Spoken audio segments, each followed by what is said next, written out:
Well, Koby's a conqueror, Garp is about to die, and Aokiji may or may not be a spy. If you've seen my other videos, you would know that I kind of made a whole video on Koby being weak, and now I look a little bit goofy. So if you want to go make fun of me like everyone else in the comments, go ahead and do that after this. But I'm gonna get into why 1088 was an absolute banger of a chapter, but it also left a lot more questions than we would have liked. It starts off and you kind of just have the same old flashback. It's like Koby was really weak, he worked really hard, and that's what made him special. You know, typical anime weak character stuff. But then it gets to the point where you realize that Garp has to come up with a solution right now, and that Garp also showed his real morals, which is the fact that he thinks that young people are above everyone, and if that you had a situation where you save a young person or an old person, you save the young every time just because of their potential. And Garp shows that with his plan, where he essentially puts everything on Koby's shoulders in order to save the Marines, save the civilians, and honestly save themselves besides him. So he chooses to sacrifice himself, and Koby's like, yeah, that's nice and all, but I don't even think I could beat this big rock monster thing that is huge and can move and has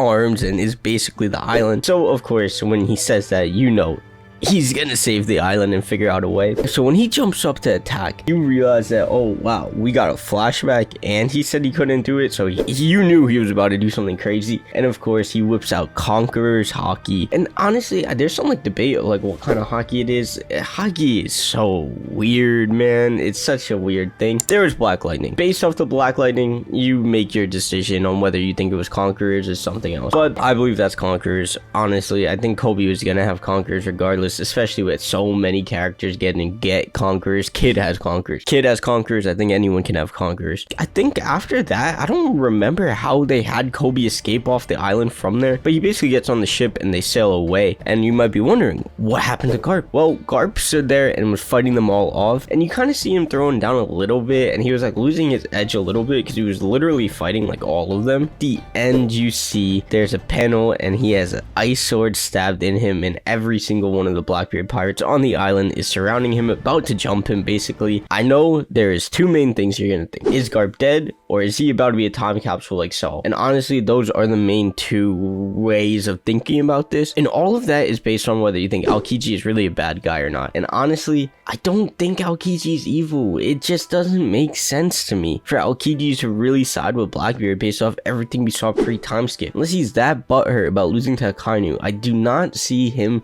not betraying Blackbeard at some point. So I think he's gonna be a time capsule, and there's so many ways that Aokiji could explain to the Blackbeard pirates why they should not kill Garp, based off the fact that, you know, he's a vested admiral. If they take him under control, someone is gonna come get him, and they could definitely use him as leverage, as well as what does he know, the info about sword. There's so many things that you could justify why they should just capture Garp instead of killing him, that I think Aokiji will figure that out and figure out a way to navigate that. But at the same time, I think Aokiji would also, knowing that Garp has instilled his principles into Aokiji, we hope he may kill Garp just to further his own position and do a better job of convincing the Blackbeard pirates he's on their side. Now, of course, this could all be nonsense and he is just evil now, and that would be something, but I don't really think so. And also, just some other stuff. We saw that like Koby, in some instances, was willing to sacrifice himself on Amazon Lily, which is why he got captured, because he was a member of Sword. He negotiated with Blackbeard. Just some stuff about Koby's character. Like I did say in my video where I was hating on him like crazy, he does have morals, so you got to give him that. And now, of course, it looks like he's gonna become really strong too.